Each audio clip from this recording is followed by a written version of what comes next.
All right. Today, we're tackling a huge and often kind of invisible force in education called the summer slide. And we're not just talking about kids forgetting a few things over vacation. No, this is a major, major driver of academic inequality. So let's get into it. I want you to think about this for a second. What if the real problem isn't just about what happens during the 180 days of school, but what doesn't happen during that long summer break? That question, right there, is really the core of what we're digging into. Because when researchers actually crunch the numbers, what they find is pretty staggering. On average, students lose the equivalent of 1 full month of learning every single summer. I mean, think about that setback, compounding year after year. So first things first, let's really get a handle on a scale of this thing. We're going to quantify what this annual loss of learning, this hidden knowledge drain, actually looks like. Okay, so this learning loss, it's not the same across the board. While students lose, somewhere between 17 to 28% of their school year gains in reading, just look at math.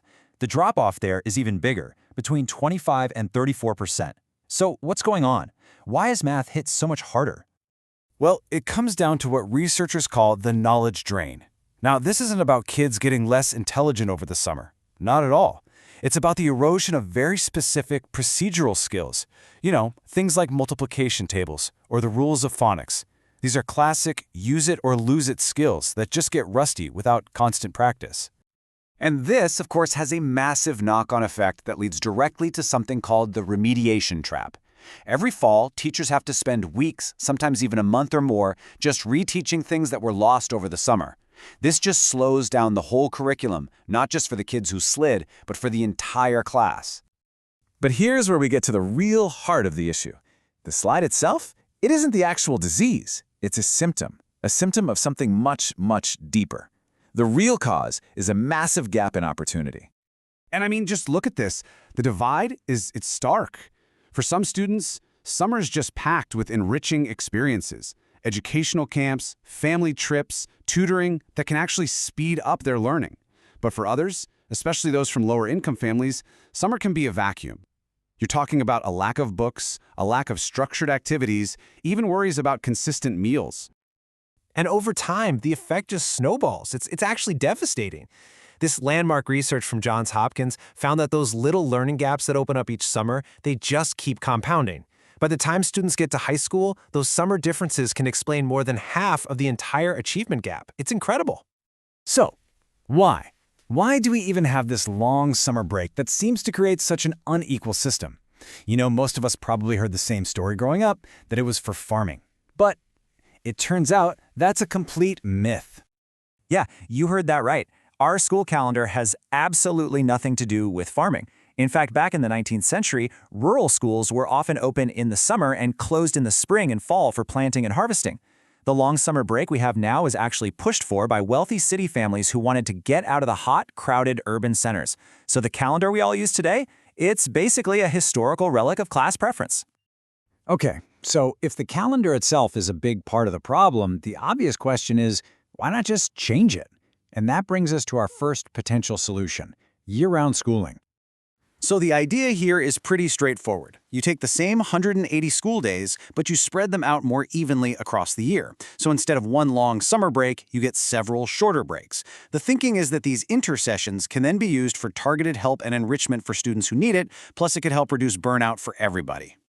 So on paper, it sounds pretty logical, right? But what does the actual research say? Well, the results are surprisingly lukewarm. When you look at all the academic data, the impact of just rearranging the calendar is modest at best, and it's really inconsistent from one place to another. And this is the real kicker. The small gains that researchers do see in year-round schools, they don't actually come from the new schedule. They come from the extra dedicated learning time that's offered during those shorter breaks. The calendar, it turns out, is just the delivery mechanism. It's the extra instruction that matters. Okay, so if the real magic isn't the calendar, but the extra learning time, well, that leads us to a much more targeted solution, just investing directly in high-quality summer programs. And wow, the evidence for this approach? It is incredibly strong. Major studies show that students who consistently go to well-designed summer programs don't just stop the slide, they can actually gain the equivalent of 2 to 3 months of learning. That's a huge swing. But listen, high quality isn't some vague buzzword here. The research gives us a very clear recipe for what works. You need programs that run for at least 5 weeks, with more than 3 hours of academics each day, that also mix in fun stuff, that remove barriers like transportation and meals, and, crucially, are staffed by fantastic teachers. All right, let's bring this all together. It's time for the verdict, because the evidence points in a pretty clear direction. But there's also a really important warning we need to talk about, a challenge that's right on the horizon. So let's just lay it all out side by side. Year-round schooling, it's logistically a nightmare to implement, and its impact on equity is, frankly, inconsistent. High-quality summer programming, on the other hand, is proven to be a game changer for the students who need it most. Its biggest challenge? As always, money. And that brings us to the big, flashing warning sign. A lot of the most successful summer programs we've seen recently were paid for with temporary, pandemic-era federal funding. Well, that money is running out. It's creating what people are calling a funding cliff that could wipe out so much of the progress that's been made. So here's the bottom line. We know how to fight the summer slide. We have a research-backed model that can turn summer from a time of lost into a time of real opportunity. The evidence isn't really up for debate anymore. The only question left is one of will. Will we, as a society, choose to make the sustained investment in what we know works?